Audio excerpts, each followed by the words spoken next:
Hey there, welcome back to the channel. Today, we're tackling a big question.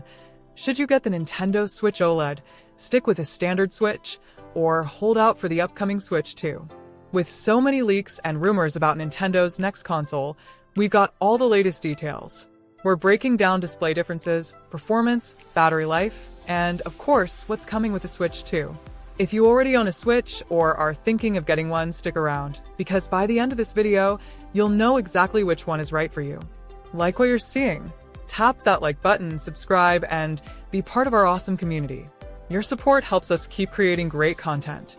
And before we dive in, if you love all things Nintendo, hit that like button and subscribe so you don't miss any future updates. The original Nintendo Switch, launched in 2017, is a hybrid console that lets you play at home or on the go, and that's what made it such a huge hit. It comes with a 6.2-inch LCD screen, and in 2021, Nintendo introduced the Switch OLED. And let me tell you, the difference in picture quality is massive.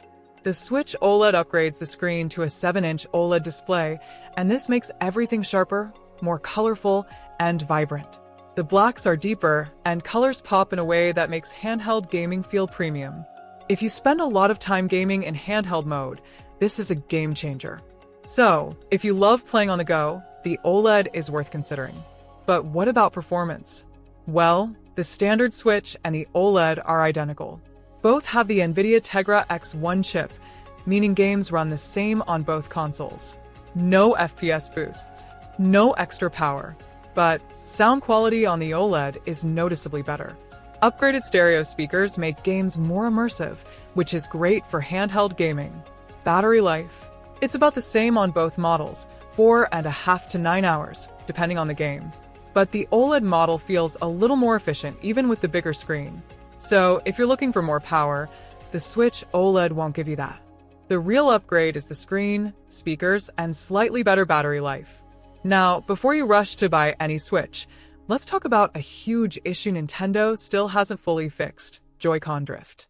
If you haven't experienced it yet, Joy-Con drift happens when the controller starts moving on its own even when you're not touching it. Super frustrating, especially in games that need precise movement, like Super Smash Bros. Or Mario Kart. Sadly, both the Switch and Switch OLED suffer from this problem, and Nintendo hasn't officially addressed it in hardware updates. If you get Joy-Con drift, you may need to send them in for repairs or buy new ones. But the biggest question right now? Will the Switch 2 finally fix Joy-Con drift once and for all? If you're thinking of skipping the OLED and waiting for the Switch 2, you're not alone. The rumors and leaks surrounding the Switch 2 are getting more exciting by the day. Here's what we know so far. The screen is rumored to be 7.9 inches, even bigger than the OLED. It's expected to have a custom NVIDIA processor for faster performance and better graphics. It may come with 8 GB of RAM and 64 GB of storage, making it more powerful than ever. It might even support 4K resolution when docked. That could make games look next-gen. And here's the big one: new Joy-Cons. Some leaks suggest they'll attach magnetically instead of sliding on rails. If true, this could finally fix Joy-Con drift. And the best part? The Switch 2 is expected to be backward compatible, so your existing Switch games should work on it. Plus, there's talk of a new Mario Kart game launching with the Switch 2. That alone is exciting. So, should you wait for the Switch 2? Well, if you want the best possible handheld experience right now, the Switch OLED is a fantastic upgrade. The screen is amazing, the sound is better, and it feels premium. But if you want next level of performance and are okay with waiting, the Switch 2 is shaping up to be a major upgrade. With 4K graphics, more power, and possible Joy-Con improvements, it could be a huge step forward. At the end of the day, it comes down to this. If you want to Switch now, go for the OLED. If you want the most powerful Nintendo experience, hold out for the Switch 2. So, let's wrap it up. If you game on the go a lot, the Switch OLED is worth it for the better screen and sound. If you mostly play docked, the standard Switch still holds up and saves you money. If you can wait for a bigger upgrade, the Switch 2 is looking like a major step forward.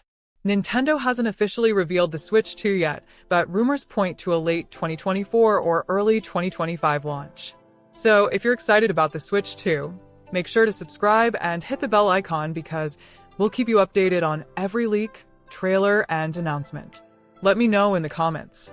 Are you going for the Switch OLED, sticking with the standard Switch, or waiting for the Switch 2? And if this video helped you out, give it a thumbs up and subscribe for more Nintendo news. But here's the thing, what about third-party games? One of the biggest concerns with the current Nintendo Switch is how well it runs third-party titles. While first-party Nintendo games like Mario, Zelda, and Pokémon are optimized perfectly for the system, third-party titles like The Witcher 3, Doom Eternal, and Hogwarts Legacy have struggled to perform. Some of them run decently with lower resolutions and frame rates, but others rely on cloud streaming, which isn't ideal for everyone. Now, with the Switch 2, things could change in a big way. If the leaks are true and the new console includes a stronger NVIDIA chipset, more RAM, and better internal storage, we could see far better third-party support. This could mean higher frame rates, better textures, and smoother gameplay for major AAA games. Imagine playing something like Elden Ring or Grand Theft Auto 6 on a Switch 2 without compromises. That would be a massive step forward for Nintendo in competing with PlayStation and Xbox, especially when it comes to performance-heavy games. Now, here's an interesting question. Will the Switch 2 launch with an OLED screen like the latest model, or will it start with a basic LCD version and later upgrade? Nintendo has a history of releasing improved versions of their consoles over time. Just look at the 3DS lineup. It wouldn't be surprising if the first version of the Switch 2 has an LCD screen, and an OLED version arrives a year or two later. If that happens, some players might wait even longer to get the OLED model. The standard Switch OLED was such a big upgrade visually, so Nintendo may try to use the same strategy again to keep selling new hardware over time. Either way, if you care a lot about screen quality, that's something to keep in mind. Alright, let's talk about price. The Nintendo Switch OLED currently costs $349, while the standard Switch is around $299. But how much will the Switch 2 cost? Leaks suggest the Switch 2 could land anywhere between $399 and $499, depending on how powerful the hardware is. Some reports suggest a $449 price tag, but it's unclear if that's for a base model or a premium version. Now, would that price make sense? Let's compare it to competitors. The PlayStation 5 Digital Edition costs $399. The Xbox Series X costs $499. The Steam Deck starts at $399. For Nintendo to stay competitive, a price around $400 to $450 seems likely.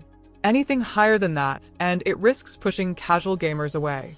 That being said, Nintendo is known for keeping costs lower than PlayStation and Xbox, so if they find a way to keep it under $400, that would be a game changer. One of the biggest questions about the Switch 2 is whether it will support old Switch games.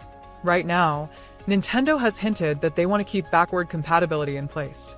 This would mean you could play your current library of Switch games on the new system without having to repurchase them. But there's one possible catch. How will physical cartridges work?